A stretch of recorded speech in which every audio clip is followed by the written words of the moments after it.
In the following series of videos, we'll give a formal treatment of asymptotic notation, in particular big O notation, as well as work through a number of examples. Big O notation concerns functions defined on the positive integers. We'll call it T of n.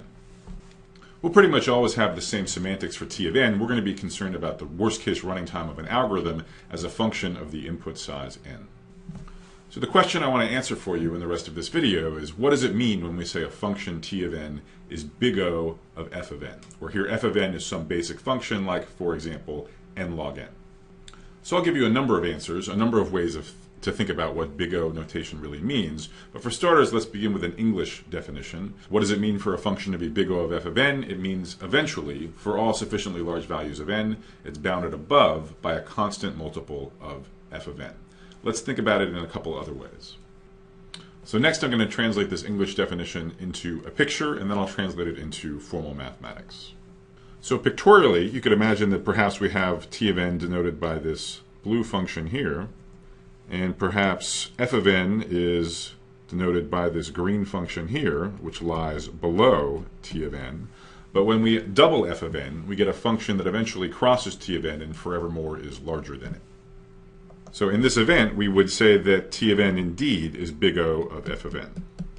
The reason being that for all sufficiently large n, once we go far enough outright on this graph, indeed a constant multiple times f of n, twice f of n, is an upper bound on T of n. So finally, let me give you an actual mathematical definition that you could use to do formal proofs. So how do we say in mathematics that eventually it should be bounded above by a constant multiple of f of n?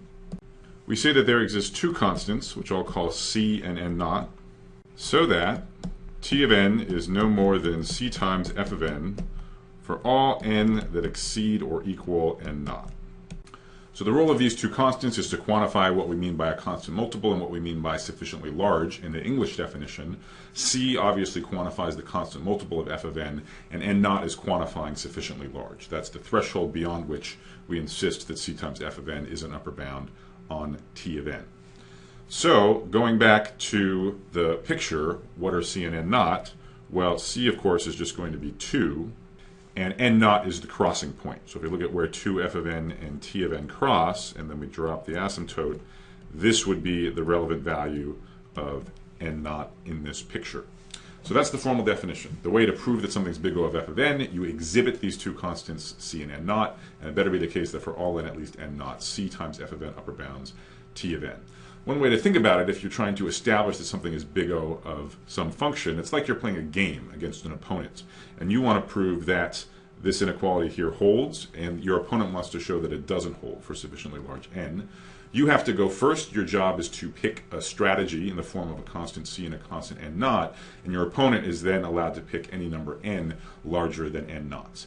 So the function is big O of f of n if and only if you have a winning strategy in this game. If you can upfront commit to constants c and n naught so that no matter how big an n your opponent picks, this inequality holds. If you have no winning strategy, then it's not big O of f of n. No matter what c and n naught you choose, your opponent can always flip this inequality by choosing a suitable large value of n.